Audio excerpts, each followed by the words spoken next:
Né vers 1940 à Dingazibanda dans le département de Walam, région de Tillabéri, feu général de corps d'armée Ali Seibou avait tiré sa révérence le 31 octobre 2011 à Niamey.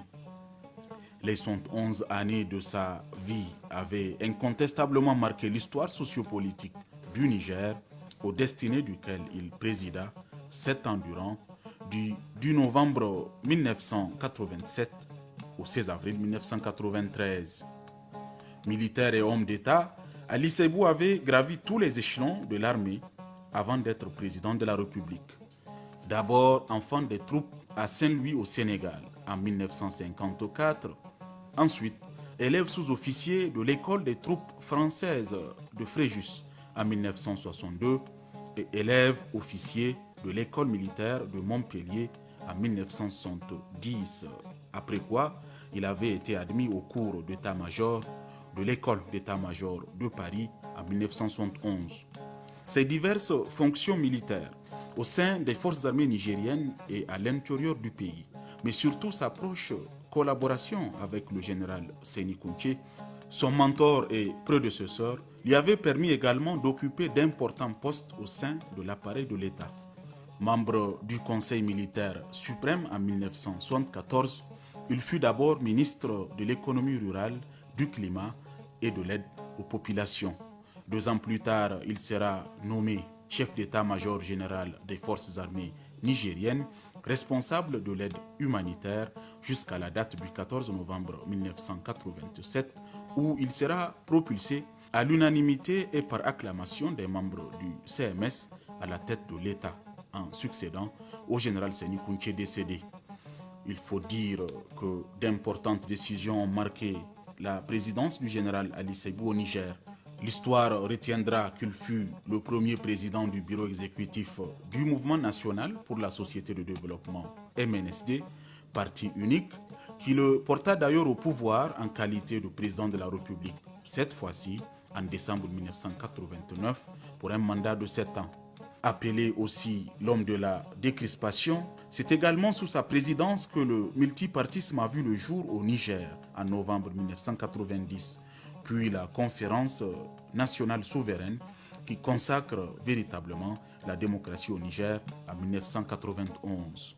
Comme cela a été dit ici même par un certain nombre d'intervenants, j'avais effectivement présidé une réunion du bureau exécutif national élargi au ministre de l'Enseignement supérieur et de l'Éducation nationale, ainsi qu'au recteur de l'Université de Niamey, aux représentants des parents d'élèves et aux responsables des services de maintien de l'ordre, police, garde républicaine, gendarmerie et forces nationales. Il s'était agi pour moi de leur donner les consignes de sécurité à prendre avant mon départ sur la Guinée-Bissau. J'avais exprimé ma crainte, non pas des étudiants eux-mêmes, qui disposaient de leur propre organisation, mais de leur infiltration par des badauds si nombreux à Niamey, et qui pourraient les déborder pour faire des casses et des pillages dans la ville. À mes yeux, la seule façon d'éviter les débordements était de circonscrire la manifestation des scolaires au campus universitaire dont ils avaient la maîtrise. C'était là la consigne donnée à la délégation conduite par le secrétaire politique et chargée de mener les négociations. Au cours de la réunion, j'avais cependant prévu que malgré tout, les scolaires allaient sans doute manifester. Dans ce cas précis, mes instructions étaient nettes. Il fallait les empêcher de se répandre dans les rues de la ville avec les risques de débordement par des éléments étrangers à l'USN. Pour ce faire, j'avais dit d'engager les forces de police, habituées à ce maintien d'ordre. En cas de débordement de la police, la garde républicaine devait intervenir. En cas de débordement de la garde, les sapeurs-pompiers interviendraient. En cas d'insuffisance de tout ce dispositif, on pourrait faire appel à la gendarmerie nationale qui venait d'acquérir un matériel anti-émeute, bouclier, casque, etc. L'armée n'interviendrait qu'en dernier ressort pour cueillir les manifestants et les acheminer sur Tondibiya. Cet ordre d'intervention n'est d'ailleurs qu'un simple rappel de l'ordre réglementaire d'utilisation des forces de l'ordre. Dans tous les cas, aucune de ces unités ne devait utiliser des balles réelles. Cette éventualité n'avait même pas été évoquée car la police, la garde républicaine, les pompiers et éventuellement la gendarmerie devaient largement suffire pour la mission, avec le seul et habituel matériel de maintien de l'ordre.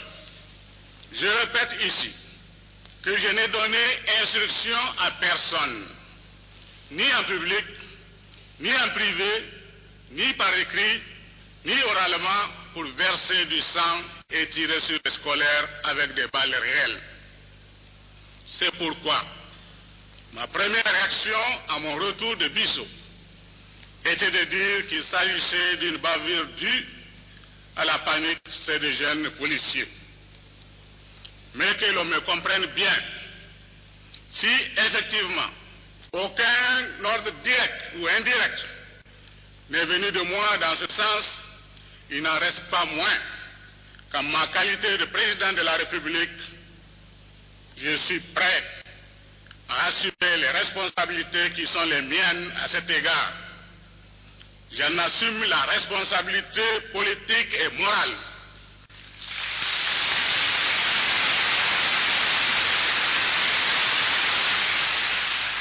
J'en assume la responsabilité politique et morale parce que ceux qui ont agi, ce sont des agents de l'État et que je suis le chef de l'État.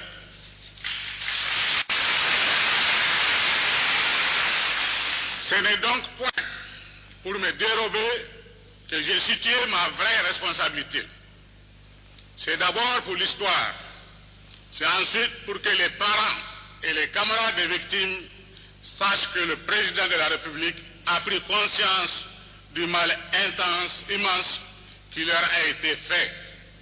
C'est surtout, Monsieur le Président, Mesdames et Messieurs les délégués, pour renouveler mes sincères regrets à la nation nigérienne à travers cette conférence nationale et affirmer avec vous plus jamais cela dans notre cher Niger. Les actions qu'il a posées avant, pendant et même après son passage à la tête de l'État ont fait découvrir aux Nigériens l'homme loyal, intègre, courtois et soucieux de l'intérêt général de la nation qu'il fut. À son décès le 31 octobre 2011, les Nigériens dans leur ensemble avaient su que notre pays avait réellement perdu un grand homme d'État doté de valeurs humaines et de vertus morales.